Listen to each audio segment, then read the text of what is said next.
Welcome everyone to Scale Lab, brought to you by Techleap. I'm Joe Wilson. I'm here with my partner in crime, Constantijn van Oranje, and we're going to try and continue to deconstruct what it takes to build and scale a company from the Netherlands to beyond. So, Constantijn, we have another special guest with us today. Yeah, we have Mark from Ace Tate with us, and it's a big pleasure. And we want to kind of deconstruct your journey and understand better, where how you were motivated to build a company and where you'll be going. Maybe a first question to shoot this at you: is there one moment in your entrepreneurial journey which was absolutely pivotal, where you think, I made a decision there that really changed the fate of Ace Tate? Well, first of all, thank you for having me. You're very welcome. Great to be here. Actually, something comes to mind. So, beginning of 2020, we were very close to looking at the US and launching there. We're actually in negotiations to open a store there as a first test. And it was February. I think I came back the 7th of February, so just before everything, the proverbial shit hit the fan. And something just felt off. Late Feb, we heard the first things from China, and something just didn't feel right, and we decided to pull the plug. And the team was not happy, obviously. But a couple of weeks later, we were very happy that we didn't go down that route. And I think I don't think it would have brought Ace Tate down, but would have been a operational strain, and also strain on our financial resources. So very happy with the double whammy of political unrest in the US, New York being hit specifically in terms of, I think, lockdown in the city, and obviously everything that happened with Corona. We were very happy that we made that choice. Yeah. So was that all gut? Or were you going off data, or what's the story now versus the story then? Because it sometimes changes for us. A lot of it was just gut. It just sometimes you have that little thing in the back of your mind that just doesn't feel right. And we spent a lot of time and work and energy on doing this. And I was the biggest cheerleader that we should do that. Yeah. I always believe that the US for consumer brands is like the Premier League to play in. Yep. So I was dead set on doing it.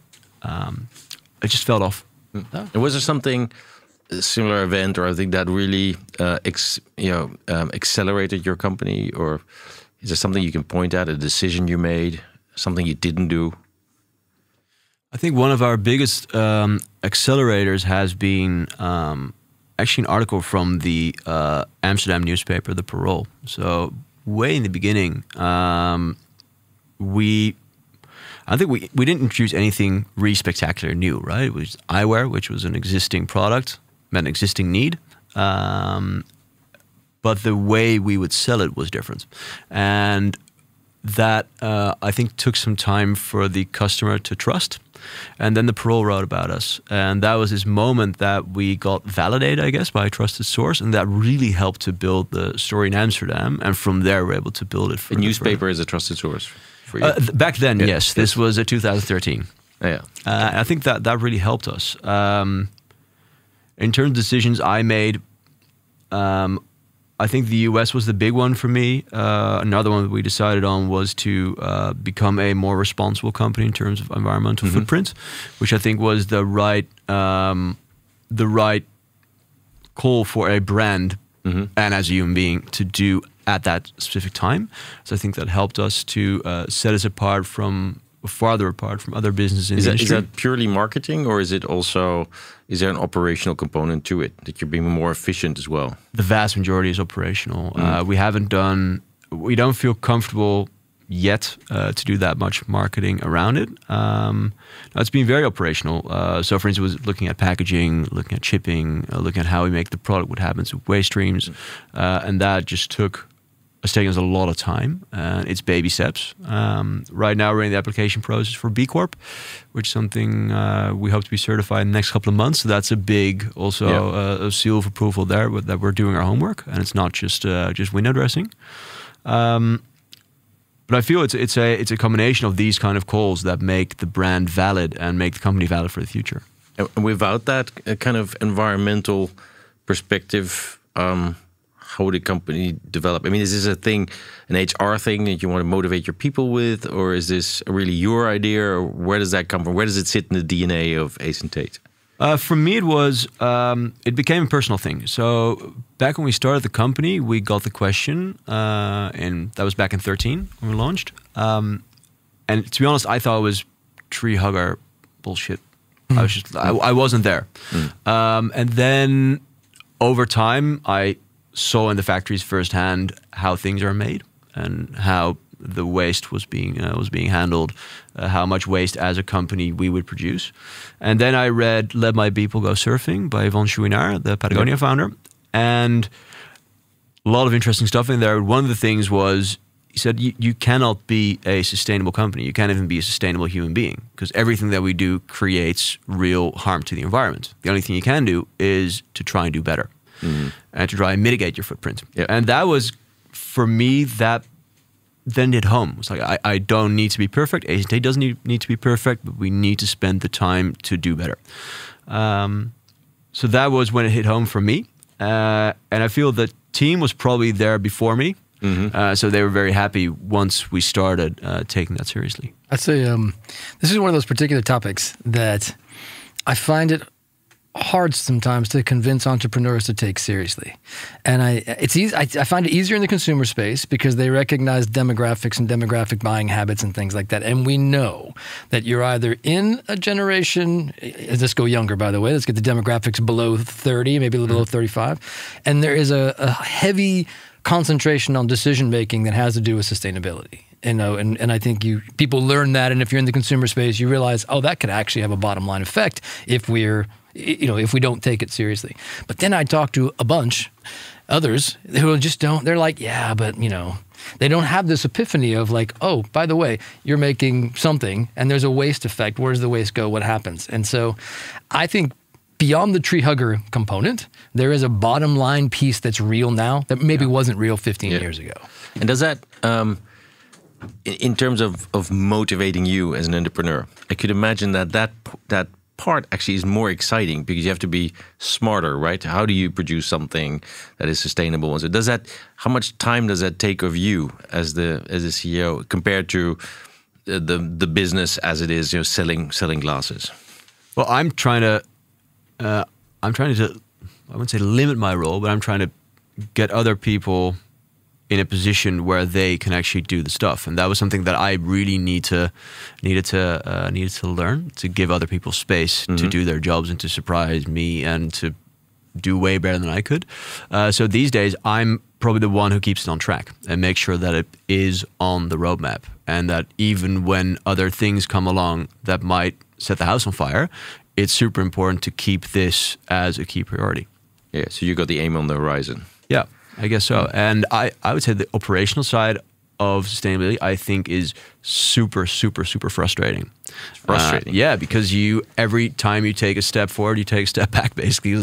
Every action you take has a reaction that you hadn't thought of. And it's a very new field. So although I'm the big cheerleader, I sometimes need to keep my eye on the ball there. Yeah. So let me translate or bridge that into one of the first questions we ask everyone, which is we're talking about the downstream effect of success, which is you're now focusing on sustainability or you're seeing it as a key business issue. But success is the thing that sort of starts to come first. So we look at this question of product market fit. People talk about it all the time in the startup space, but scale-up space, big company space. How did you know when you had it, and why does it work? Because you went into a business that, I mean, you weren't the first eyeglass company in the world, right? And you made these choices, but for some reason, you're continuing to grow. So why does it work? What's the product market fit story, and how did you know when it happened? Good question. I think, as I said, like our product is nothing revolutionary. For us, it was the way we sold our product. So going direct to the consumer, bypassing the traditional optical chains. And what we had learned in our research and what I had experienced firsthand, which is the reason for starting the company, is that when you wear glasses, the experience you have is more akin to going to the dentist than buying a nice product for yourself, although it sits on your face. So it is definitely an extension of who you are. And I thought that could be more fun, easier, cheaper, yada, yada, yada. And I feel that was something that the market was just ready for, because all the incumbents had focused only on driving the price down. It was get one or buy one, get three for free or whatever. You ended up walking out with one pair of glasses for the price of three, but that was, I think, an effect that no one had expected when they walked in. And I think that whole idea of not being transparent towards your customer and not offering the best experience was just a need here in Holland. We, as a consumer-focused country, have never been too service-oriented. When you go to the US, everything is really service-oriented. In the Netherlands, we have some catching up to do. And I feel that combination of a good product at a good price, good quality and good service, that was just a magical thing, which is actually fairly simple when you break it down, that the customer's really waiting for. So how you sold it, direct to consumer, and then keeping it simple. But I mean, again, holding yourself to a relatively good standard. Yeah, that was always the key, was to provide a product that in terms of quality and also service experience that could compete with the very luxury end of things, but making that accessible to a very broad set of people. And in those early days, let's unpick that a bit, because you design and you develop your own glasses, right? Yeah, that's correct. So that's capital intensive, I assume. What did you experience there? I mean, what were the drawbacks here? What are the epic failures? Why'd you make that choice to do it yourself? Yeah, well, you do it yourself, and the market is obviously optimized by some really big scale players that are doing it for all the big brands. But you decided to do this yourself and cut out a lot of margin. Yeah. How did that work for you? Well, obviously it worked on paper. We were a bit too enthusiastic way in the beginning. So we have designed some things that would probably not stand the test today. I think we learned just by butting our heads. The things that wouldn't stand the test, you actually did put them on the market. You sold stuff that was... Some things we sold that in terms of style and fit, I'd probably not sell again. On quality, we've always been very adamant to make the right product. But we have had shipments that we could just return immediately. And I think the way we learned is just by hitting our head against the wall. Tons of times and iterating from there. And I think you didn't lose your customer in that, because there's a bit of a discussion around how much service you give to, how much quality do you give to your customer, and how much do you focus on really scaling fast? Yeah, for us it's always been about service, and I think in that sense we are probably a slower company than some of the higher growth ones or the hyper growth ones. But we saw in the beginning that when we would make mistakes, we were always very open and transparent about it. And that NPS, after being in touch with our customer experience team, would be higher than no contact with the customer experience team. So basically we took the biggest mistakes as opportunities to try and get that customer to become an ambassador. And I think that was something that we invested super early on. Our first key hire was someone who's very experienced in building customer experience teams. So that is where the other companies are dropping the ball. Okay. And that really paid itself back. So you deliberately invested in the customer and in the experience and less in the product? Or? No, I think the product has always been, or our standards always been very high. But I think it's very hard to convince a customer on quality. Because how do you have that conversation? Our quality is better than that quality. You don't we could show them type of metals or something like, but nobody wants to hear it, right? Except German customers, they really want to hear that. So it was making a really good quality product that was on par with anyone else in the business, but then the experience was completely different. And then when did you decide to really step on the accelerator and that you could actually scale that kind of service level? I'd say we were probably a bit too early. So also I think we made some mistakes there in the beginning. So basically when we had our first customer that no one in the office knew, we thought we could scale. And that was not the best, idea at that point. We had our first customer that no one in the office knew. So they'd come to you online or something, but the first time you guys went, wait a second, Does anybody recognize that email? Yeah, that was literally it. So every time we had a new customer, we'd be like, does anyone know this person? Or at the end of the day, we'd look at all the names. Like, so everyone's family had glasses. Family, friends, like glasses coming out of our ears. Yeah. But we thought at that point, so we had the collection here, we had the website, why not just spend and scale from there? That was not the best decision, but we saw once the organic word of mouth, once that hit a certain threshold, I'd say, where you'd see that the amount of customers came through word of mouth accelerated, that was the point that we thought, okay, now we can push more. Yep. And we can assist that word of mouth. And that worked out. And that worked out, yeah. And did you, at that point, what were the decision made? Did you hire salespeople, or did you get an investor on board, or what were the decisions? When you felt that this kind of, you were at this accelerating moment, what did you do? At that point, we raised a little bit extra money. So we had raised some money pre-launch, and we did a little intermediate round to push a bit harder. And I think the second moment that we had this, okay, now let's go moment was about 2 years in. We had noticed that in our office, people just come by and thought we had a store. So we had a little table there and with the glasses out, and like every couple of days someone would come in, and then it was every day, and then it was 3 times a day. And then at a certain point, people started to ask about eye tests.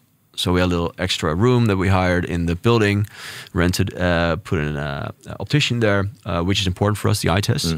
And on Saturdays, just rammed with people. This was pre-COVID, obviously, so it was like sardines in a can, everyone waiting to get eye tests and get glasses. And then we got offered a lease on a space to open a store. And that was a very scary moment for us at that point. Yeah. But we opened up. Coincidentally, we just signed the lease on a permanent, or on a temporary store. So we were there with 2 leases in Amsterdam. I was like, yeah, well, let's just do it. Let's go. And we just saw that work beautifully. And from that point on, we just started opening. And now we're at 70 stores. You never actually planned this. Was it an experiment? You know, you have the glasses there. Was it an experiment to see what would happen, or did this really happen by coincidence? No, we had always in the business plan accounted for some offline touch points, pop-up stores, shop and shop, stuff like that. We experimented with those models. Brand reaffirmation type stuff rather than permanent. Yeah, it was a brand, and also making sure that we could address the physical need of eye test and fitting. But we had not thought that stores would become so important for us. But those stores were profitable from day one. So we just thought, well, seems easy. Wasn't, but... I want to circle back just for a second, because you said something to me that was incredibly insightful, which is you said, look, we had the production capability, and we had some customers, and we had some money, and we decided to go, but maybe we went too early. When we saw the organic taking off, I guess on its own because it's organic, then we said, oh, that's actually the time to catch the wave and go spend. And I think there's a ton of entrepreneurs in this consumer space that would be in the first bucket. Like, okay, we made the product, we have a business plan, we raised some money, now let's go buy our way into the market. Yeah. And I think it's worked for some and not for others. But do you mind spending a minute on that? Like, what's the difference between those 2 points, and how did you know? This was a different time, I think. Back then, 2013, it was fairly easy to grow organically on the major social channels. Right now, you probably would have to buy your way in some way, shape, or form. You have to buy your way to organic growth. But we always felt that one of the key value components of Ace Tate would be its brand, because that is what people need to trust, and that's what they buy from ultimately. That brand name, Ace Tate, and that encompasses the product, the service, et cetera, et cetera. And we believed, or I believe, that if you start pushing too fast, you have a very real risk of blowing up your brand. And in that sense, we are a different type of beast, because the brand and the product are so important. And I've always been very mindful of protecting that. When you play more of an arbitrage game selling other people's products, it's very different. Then I think it's just spending until your ROI is no more. Until your CAC is bigger than your CLV or your first purchase margin. But for us, that brand has always been key, and that's the way we still run the business. Okay. Maybe you go back to the questions. You mentioned talent. You hiring people. Is there any specific hire that you remember that really made an impact? And is there a lesson from that other entrepreneurs could take away? So it's difficult to give a one-size-fits-all answer to that, but I would say that for every phase of the business, there has been have been key hires that really worked for that phase of the business. What I have learned, if I look back now, I would be I would spend more time to become self-aware of where my strengths and weaknesses lie, and also do that for the team, or for the founding team, and hire people against that. I would have earlier spent the time to hire experienced talent on a couple of key roles for the business, like for instance supply chain, which for us sounded very boring, but when we started to scale, things broke. And I think it's probably something that a lot of entrepreneurs are very headstrong and believe they know how to run their business at any point in time, which is obviously not the case. And I wish I would have maybe listened better, but also maybe had a bit more coaching there to learn how to build that. Because building a company ultimately is building the right team at the right time. There's this dude, Vern Harnish, scaling up, and he always says having the right butts in the right seats at the right time. And I feel we've not always been successful at that. There's a reason Tim Cook runs Apple.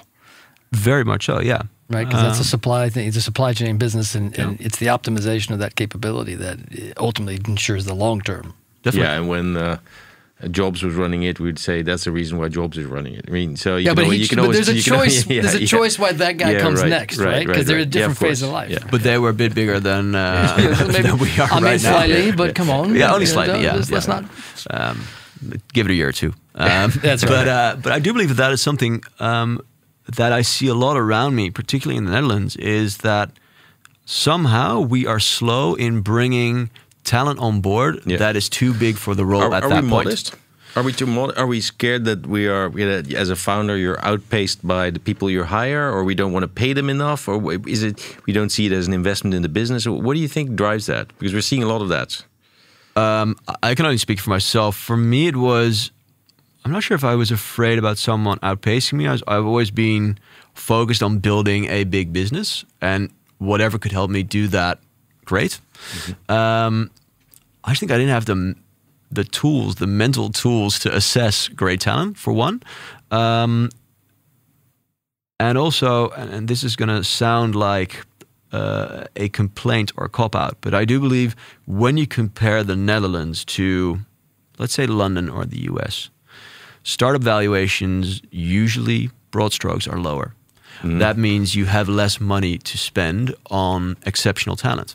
Also, the pool is smaller because the startup industry is just less mature. And your investor didn't point this out to you? Well, I would be remiss to say that they did point out to me earlier that supply chain, for instance, using that concrete example, was a key concern moving forward, and we learned the hard way that we were too slow there. But that for me is just one example. But I do believe if we would have invested earlier in people who've done it before, demonstrated experience, done this before, we would have accelerated or grown even further, even quicker. Yeah, that's a golden nugget there. Just to be careful, it's clear for the people who are listening. And the strange thing is, I've read it 1,000 times. Talent is everything, and it just never. Yeah. But you didn't do it. I literally heard it, but I kind of listened to it. I heard it, but I didn't listen to it. I've had a lot of these conversations, and boy, I have a conversation with somebody right now about like you should just pay, just hire, like go and spend more, get an uncomfortable level of spend on that particular position, because in 2 years you'll be so glad you did, but they're unwilling. And the trick there is to find the balance between giving talent an opportunity to grow within the company, but also having the right experience to lead that talent in the right direction. And do you feel that when you were hiring people, were you looking for people that fit the team, or were you looking at explicitly at bringing in more diverse kind of insights? Or well, that's I never had the question before. I think I never thought about it that way. Most definitely, we were way too focused on cultural fit. And although building a strong culture is obviously very important, having someone who's a bit uncomfortable for the phase you're in helps. Yeah, I think all research shows that diverse teams perform better over the longer term. Yeah. Did you feel like, and it's a bit of a leading question, but hiring for culture fit is sometimes assuming that the current culture is the permanent culture, and as opposed to like something that can evolve. Do you remember kind of looking back on that and thinking, oh wow, that was who we were then, and this is who we are now, and yet both are good. But you can't hire if you're trying to keep it the same. Like it doesn't change. Yeah, it's something I've always. I like change. It energizes me. I thrive on it. But I've seen that in the team. There can be resistance towards a changing culture, particularly from the old timers, for instance. So I think it will help you scale a business if you can just accept the fact that things will change and that the only constant is change. And that is what building a company, life, but particularly building a startup is, because it changes very quickly and iterations follow each other up very quickly. But yes, we were way too focused on preserving what we had then. Yeah. And now looking back, I realized that actually, for me, it was great to see all those steps of the business, and it's more interesting to me once it changes and evolves. Would you change your culture message? If you were to go back and you were to say like, oh, actually, we have this and this is the culture, by the way, change now is a fundamental pillar of the culture message because, we're going to need that. Would you do that? I would probably... For me, the only constant change is something I put in my all hands at least twice or 3 times a year, just to put that point back on the mental radar for everyone. But I should have done that from the beginning, because then everyone would know what they would get into. And I think that being really protective of what the Ace Tate culture was has slowed us down at times. In your growth projection, when did you start to really think about a funding strategy that, to fund that kind of growth? Did it evolve, or were you very early on pretty mature in thinking about what kind of investors you wanted in your company or how you would grow it? I wouldn't say there was too much rhyme or reason to it in terms of longer term equity stories. I would say that we've always been pretty deliberate in what type of people we would like to have on the cap table, what type of parties we would like on the cap table. And that has served us quite well because barring a discussion here or there, we've never had major issues with shareholders or completely conflicting views of the future. I think we've also just been lucky because a lot of entrepreneurship, a lot of it is perseverance and luck. Do you have Dutch investors or foreign investors? Or? Dutch and foreign. Yeah. What order did they come in? First Dutch, so people I knew and whom I knew to be or thought to be the right fit for the business at that point. That was the first angel round, and then we had a fund based in London with a very Dutch heritage, Rinkelberg, where the TomTom family fund come in, and after last one was a Global Founders Capital, the Oliver Zomwer vehicle. Yeah. And they had a lot of D2C experience with a Prince Away brand in the US. They scaled pretty quickly, so that was an interesting party for us to have on the cap table. What difference did the money make? And it's a double-sided question, right? Because you can say, well, if we hadn't had it, we wouldn't. But money has an effect as you're growing a company, and sometimes less means more creativity, sometimes more means more speed. I'm just curious for you, like, what difference did it make at the key stages? I think it obviously helped us to get to where we are today. I would say that when I look back, we've made a lot of mistakes that we probably had not made or wouldn't have made if we wouldn't have had the money. Because simply those were money mistakes, going too fast. Maybe you couldn't afford to make the mistake. Yeah, because we thought we could afford to make the mistake. But in the end, it's an enabler. And it's once you have your model figured out, or your model figured out for that phase of the business, it's the wood that basically allows the fire to build. Do you have difficulties getting funding, or? Thankfully, and I by no means mean to come across as arrogant. This was for us not a big thing, because we had, I think, the right investor base. Also, our angels helped me to get the narrative right and to build the right plan that also would be attractive to invest in. And I feel the parties that we have engaged with have always been long-term thinkers. Yep. Who from the beginning had expressed the desire to build a big company.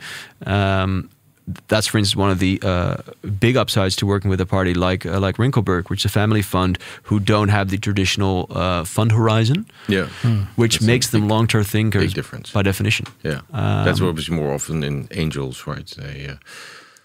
And when you had a formal round with the German London investor, did you agree on basically what did you discuss with them? In terms of exit strategies, horizon, fund horizon, all these kind of things. Did you deliberately discuss those issues and how that would impact your company? To be honest, I didn't. Which is probably a very rookie mistake. And luckily, we haven't had any real difference of opinion there. But if I would do it again, that would be on my mental checklist to very explicitly maybe write that out for myself and make sure everyone is on the same page before we got into the conversation. For us, things have been good. The company keeps growing. I'm enjoying it. So there has been no pressure from my end that I wanted to sell. Again, my investors have a long-term horizon, so there's no pressure for them to sell either. But it could have ended up very differently if we wouldn't have been so lucky to be in this space or in this situation. So which was more important? Maybe still is more important. Profitability or market share? Consumer space question. We've always skewed towards market share. But nowadays, I think if I would do it again, I would build a profitable company first.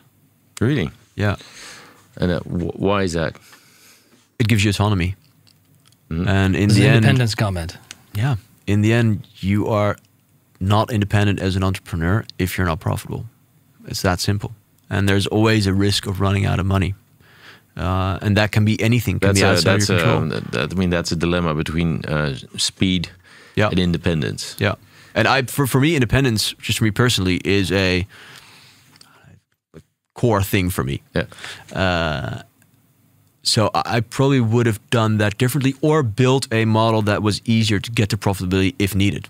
But you went out and took other people's money. Yeah. So that was a conscious decision as well. Yeah. So a need for independence, but hey, I got to make this thing something significant. So would you rethink your venture investment? Is it that far of your thinking, or? No, I'm very happy where we are today. What I probably would have done is to be a bit more conservative in the beginning and built a little bit more of a solid foundation and then press the accelerator button.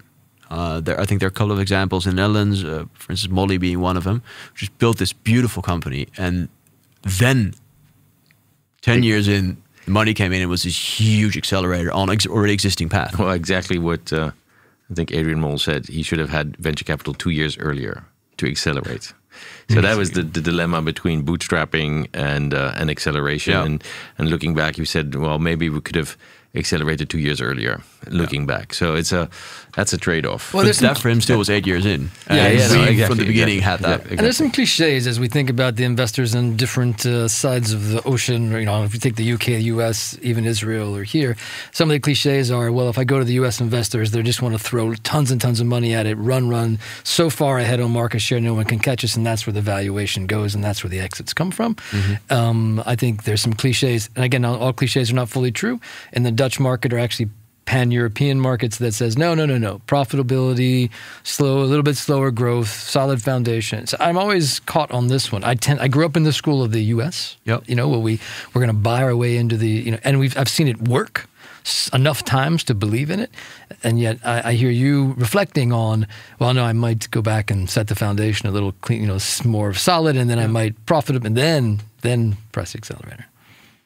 I think so. And when you look in my space, so not my space, in my space, the direct consumer arena or the online brands, you see that a lot of these very, very overvalued companies now have a lot of problem selling the business because the valuations are crazy. They're just not able to get that in the market. So in that sense, I think it was good not to fully go down that path. There have been a couple of examples like Casper, the mattress company, who were valued, I think, at 1.8 billion. Then they went IPO, and it was like a 300 million euro, $3 million market cap. So that was a big thing to swallow for their investors. So I'm not saying the US model is per definition better for every type of company. Yeah. We tend to see it in the consumer companies almost more often than some of the others. Yeah. So you're in a multiple of markets. Yeah. When did you decide the Netherlands was too small and you needed to go beyond? Was that at the start of the company? Yeah, before launching. Before that was always the plan. You always knew. Yeah. And what do you want to? Obviously, we discussed a bit the US, but did you want to conquer Europe, or did you want to conquer the world, or what's the end of your ambition? Well, back then we always said born in Amsterdam, raised in Europe. So Europe was the first focus. It's probably just a little bit of a Napoleon complex. I just really wanted to build a bigger business than just the Netherlands. And also I believed, again, coming back to the brand aspect of it, you cannot scale a brand too quickly because you blow it up. Yeah. So we believe that why don't we just build this a bit slower in a couple of markets at the same time, and then all these markets will, or consequently, just right after the one right after the other, and then we can push the scale button one after the other instead of having to go very deep in one market and blowing up your brand in 2 years.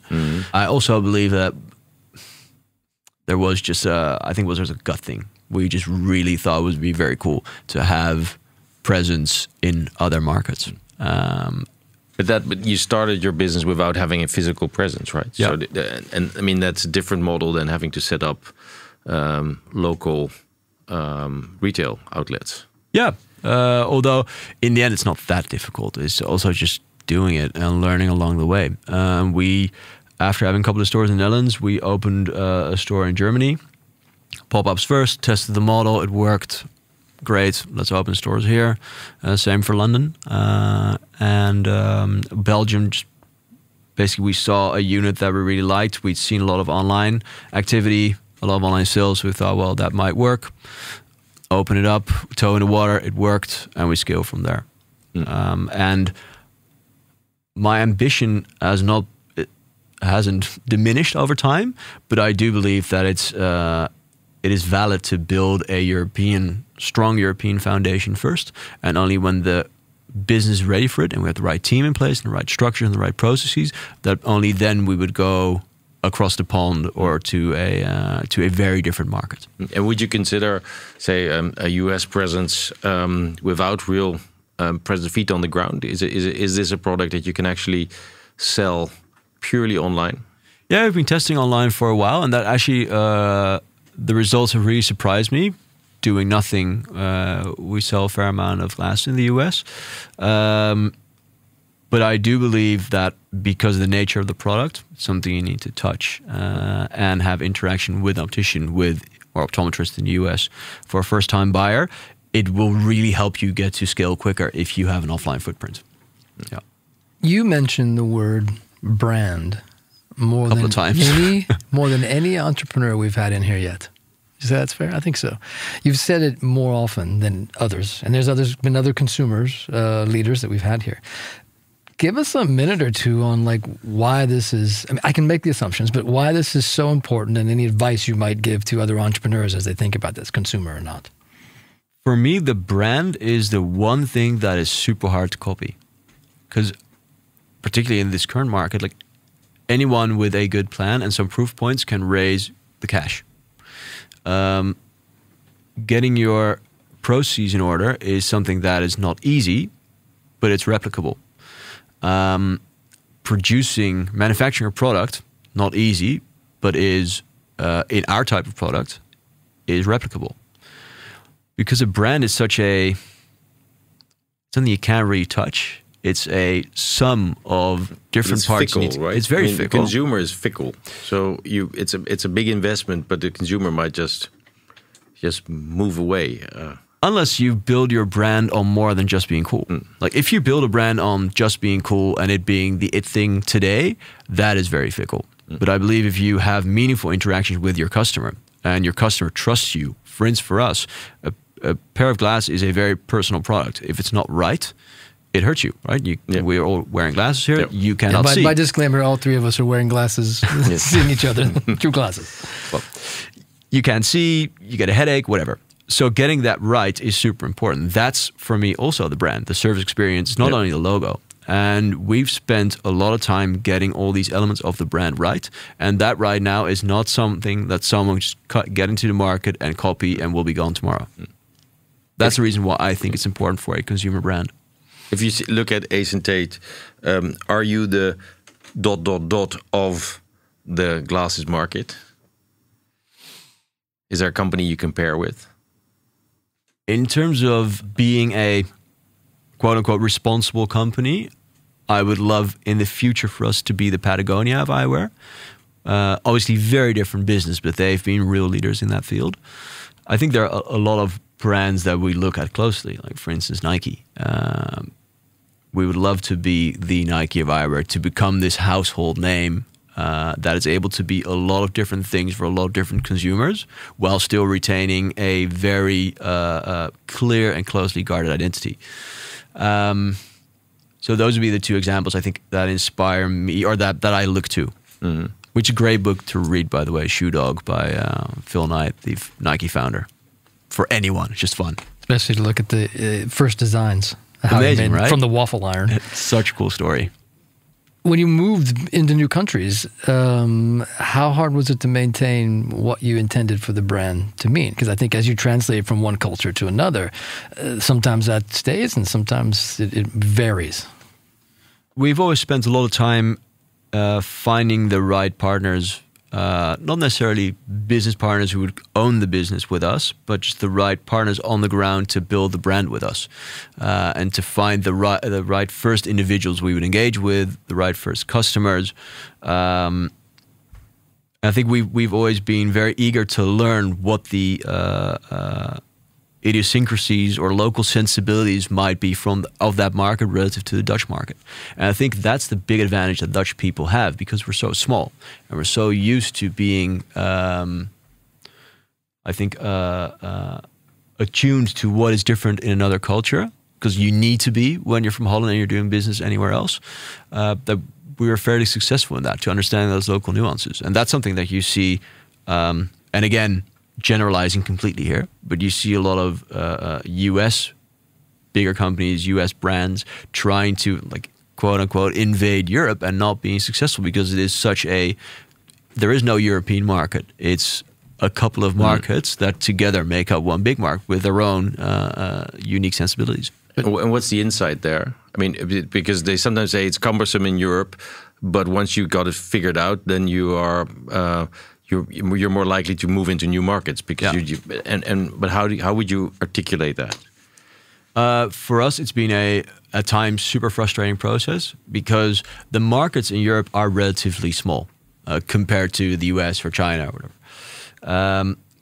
But the work you need to do in order to sell successfully in a European market is the same as you would have to do in the US, for instance. Similar type of work. But what's the skill that you found out is really essential there, that you can bring down the time it takes you to conquer a new market? It was for us, I think, after we, I think it was for the third or fourth market that we started to see what the similarities were and what the checklist is of how to approach that. And I see you're very skeptical about my comment. Your U.S. comment, my eyebrows wrinkle in the sense that people look at the U.S. as if it's one market. And yet, most of what they mean is we're going to launch in New York first. We're going to launch in the East. And in fact, the East and the South and the Midwest and the West and the Northwest, there's lots of cultural variations. Yeah. And actually, very few companies who come out of Europe buy the whole country at one time. I completely recognize, and you are obviously completely right. What I mean is, but it's one language, by the way. One language, which for us makes it one way set of legal easier. Rules for the most part. Sort of. The states vary by state, and that can be a real pain in the ass. But in terms of carriers, payment methods, like a lot of it is the same, and that allows you to build this one platform and scale from there. Yeah. And with Europe, it's just different every market. If you go to France, that is where we're not in France at the moment. That is a completely different market than going into Germany or the UK. UK being more different nowadays. Yeah. Okay, but just going back to your checklist, what were the things that you? I don't know if this is a secret sauce of Ace Tate, but what are the few things that you found that these are essential when going to a new market? This is the program. Yeah. Well, obviously the easy things are just getting your legal and tax in order, stuff like that. That is, I think, something you just find online. But for us, it's always been immerse ourselves into the local market, spend real time there, have a lot of conversations with people in our segment or in our market within that geographical market, spending a lot of time talking to people in the fashion industries and design. Did actually people from your founding team or management team actually move to those countries? Not move, but spend a lot of time. Like I'd be in Berlin every week or every other week before we launched there. And the same went for London. And then when you built your local team, do you get people from the Amsterdam office to spend time there to ensure the culture is conveyed there too, or do you just have a local hire that will run it for you? Well, our head office is still in Amsterdam, so we bring everyone here. But when we open our first real outpost, so stores, and we have a couple of smaller customer experience offers in the local market, we would have someone from the office, from the HQ, who's been with the company for a while, to open that market up. Yeah. Has that been an issue, retaining the culture as you're growing internationally? Well, the terrible thing is that I simply don't know, because I interact with these people, obviously, but I don't know exactly what that culture is when I'm not there. I can only guesstimate what it's like. And does it concern you? Not at the moment, because we've seen that so far we haven't had any real drama that showed us that we didn't have our house in order. But it's something that is in the back of my mind. Yeah, and it's always been a discussion with us. Do we centralize or do we have different local outposts? Ongoing discussion. The name Ace Tate. Yeah. So quite English. Yeah. Why did you choose that? Again, for me, it's always been important to build a company that could scale or should scale internationally. English name is easiest for that. And we'd spent a lot of time on coming up with a brand name. These little magic whiteboards, the things you can stick against the wall. I would love to see what you wrote before Ace Tate was chosen. It was like Foundation Eyewear, one of the names we seriously considered. Don't ask me why. Foundation Eyewear was a close runner-up. There's been a couple of terrible ones. And I had all these names everywhere in my apartment. My girlfriend was going crazy, and they were just literally against the wall.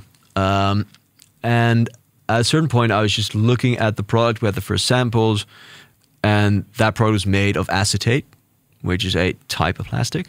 I was like, acetate? Oh, Ace Tate. Just like, boom, light bulb moment. I love it. That's then my business partner had to convince me that was a good name. Oh, really? Yeah, I thought it was too gimmicky.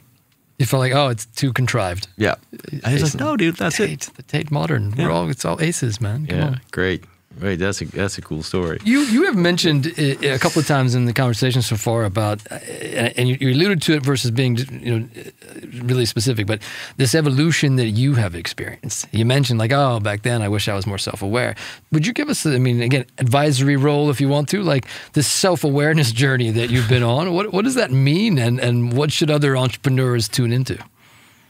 I can only speak from where I was and what my experience has been. I'm pretty impatient, and I could let that impatient side of me run the show. Basically, I could get far too emotional or let my gut be too predominant in making a decision. And are you silently a bit proud of that as well? I mean, that you are driving this company, and sometimes you hear people that say, I'm an impatient person, but there's a certain degree of pride in that drive. Yeah, I think that is maybe what has changed. That I used to thrive on that being impatient. I looking back now, I think I was just an asshole most of the time, just difficult to deal with, and sometimes just not really nice. Do you care?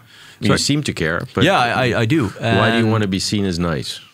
I don't necessarily want to be seen as nice, or that, like, I can't control how other people see me. What I can control is my own behavior. And when I look at my own behavior and it's just not really cool, then that is something I think you need to be mindful of. And my business partner back then, Camille, and our first hire, Maral, who was the customer experience person, they both set me down at a certain point. They were like, dude, we know you are really trying to push this forward. We know you are under a lot of pressure, but you need to lighten up. And there are people here who are trying to build your business for you. So was it a trust issue as well? It was a lot of it was trust. I had a lot of difficulty letting go and letting other people do their job better than I could. And at a certain point, it just flipped. I think Eva, nowadays my wife, has said to me a lot of times that other people have talents too, and give those talents room to breathe. And it wasn't that I necessarily thought I was much better than them. It's just I had trouble letting go and trusting that it would be okay. You see the smile on my face because I'm hearing my own story. Like I can tell you, like I had someone come up to me in an early company. They're like, "Hey, look, I know you're not an asshole, so why do you act like one so often?" And I was like, I had like you, the thought of driving and making it happen. Maybe more than you did. I was taking pride in the impatience. I was like, "Oh, this is the way it works. Like, get it done." And then, boy. Like, I got that advice so many times, and I didn't, like yours with the hiring, I didn't listen enough early on for that stuff. I used to take pride in it, that impatient. I'm just trying to build a big company, let me do this. But it's you get tired of yourself as well after a while. Like, while you're butting your head against the wall, where you just flow a bit more and things will start to happen. So we're going to shift now into what we call the rapid fire questions. So this is short form answer. Okay. I'm going to do this question, even though I think you already just answered it, which is if you could time travel back to day one of this company that you're running and give your former self like 15 minutes of advice, what would be the most important thing you do that 15 minutes? What would you say besides don't be an asshole? Go. I probably say lighten up, enjoy it a bit more. Yeah. Second question. Yeah. What is one thing that you find to be true that most people disagree with? Oh, that it's very okay to listen to metal. Nice, nice. So you had to explain that at some point or another? It's very okay to listen to metal. I'm just a huge metalhead. Can you think of 1 to 2 decisions that you deeply believed in along the way that turned out to be absolutely freaking wrong? Yeah, that I was the one to do everything. I was the best at doing everything in this business. That's anything you else? were aware of that, or did that dawn on you? It dawned on me. Yeah, okay. And just also our board member, Michiel Witteveen, who I owe a lot to, a couple of times just sat me down and said, "Mark, come on, dude. Be real. This is not working." And the first time I was like, yeah, you're probably right. And the back of my mind was like, yeah, whatever. Yeah. But after a couple of times I said, yeah, he is right. Yeah. How do you manage that? Do you get a coach, or did you set certain rules? I've worked with a coach, which really provided some insight. And for me, and I don't want to get too philosophical here, but for me, I read this book, The Obstacle is the Way by Ryan Holiday, which is basically introduction to Stoicism. And the premise of Stoicism is focus on what you can control. And that really helped me to focus on what I can control, do the best I can, and try to create the ideal circumstance for things to thrive, and then let go of it, let it happen. I assume Marcus Aurelius is on your reading list, and Seneca. Definitely. And some of the others. I mean, people get that. They sometimes think of Stoicism as something that's quote unquote Stoic, and yet there's a lot more. It's a lot more. It's a little bit of an operating system, I guess, for life. Yeah, I heard this great quote. Someone said, like, we're all working off a reptilian operating system anyway, and so we have to respond to that. If you could go back, like I say, not back in time, you could pick anyone, living or dead, anyone you want, and get advice from them. Who would you pick?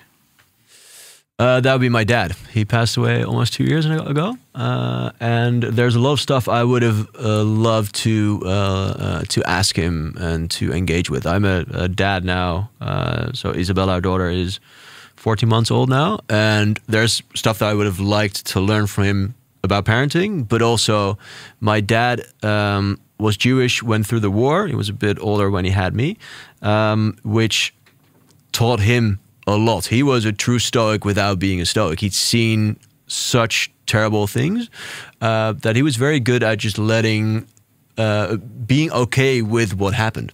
Yeah, I would have loved to drill down to that a bit more, because I think the last 2 years, specifically when our daughter was born, has given me a lot of insight, and I would have loved to ask the questions from that point of those new insights. Cool. What's the difference for you of being an entrepreneur and being a CEO? Oh, completely different things. I think being a good CEO means make sure that dot and horizon is clear for everyone, explaining that again and again and again, making sure that everyone has the same perception of what that dot and horizon is, making sure you have those right butts in the right seats at the right time to get there, and being able to give others the space to build against that goal. An entrepreneur is usually impatient, or I, as an entrepreneur, can be a bit fickle as well. Like, there can be a flavor of the day. Should we do this? Should we do that? When things don't move fast enough, I tend to get bored. So for me, they're two very, very different skill sets. And the jury for me is very much out if I'm a good CEO. All right. In the last couple of years, what habit or belief has basically made your life better? I think the habit of sometimes just closing the laptop and putting away the phone. Because I think I was so in it all the time that I had trouble to see the big picture. And in the end, as CEO, you need to see the big picture.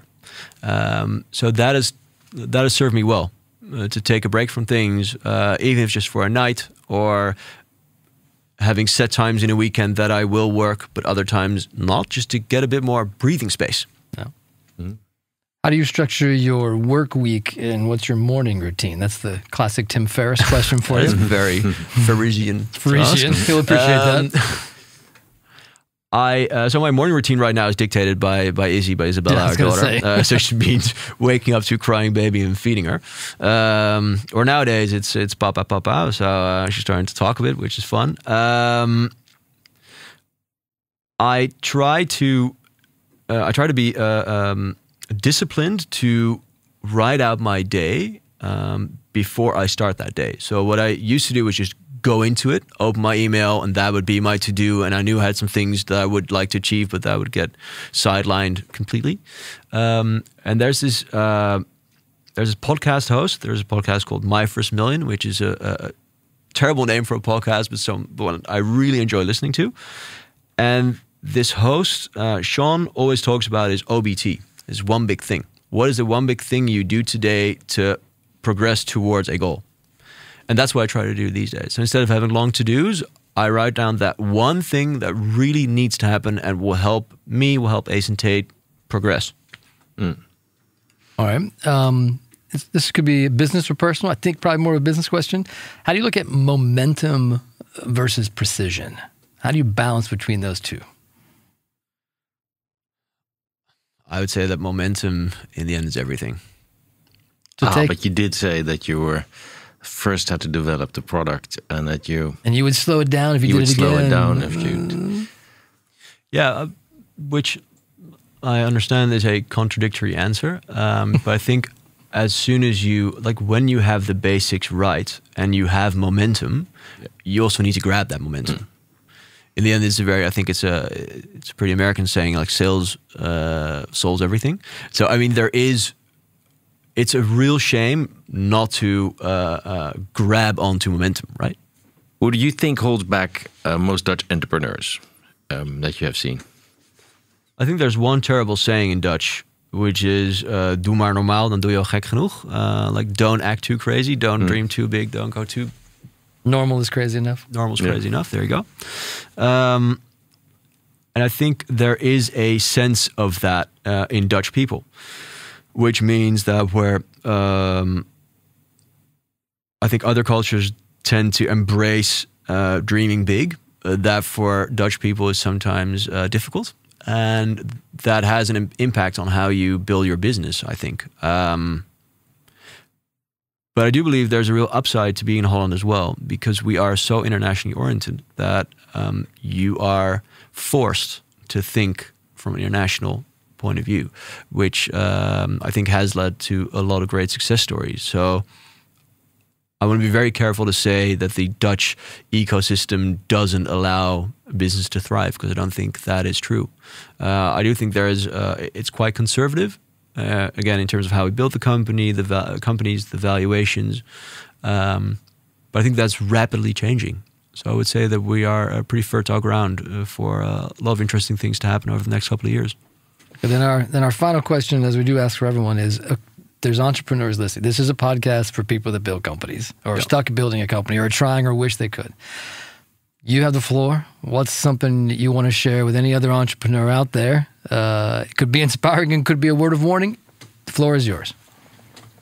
I would say, and this is contradictory, but I do think it is important, take it easy and enjoy the ride. Because my experience has been that when you try to hold on to something and try to be too hard and try to be on top of things too much, you lose control and you lose sight of the big picture. And that is what you ultimately need to do. You need to put in the hours, of course. You need to do the work. But you need to keep sight of what it is that you're doing and where you want to go. That's been my lesson. That's what it will be. Thanks so much. Thank you very much, Mark. Thank you for having me. Thank you for listening to The Scale Lab, a podcast brought to you by Techleap. We hope you enjoyed this episode, and if you did, please share it on your network via social media and give us your feedback. See you on the next episode.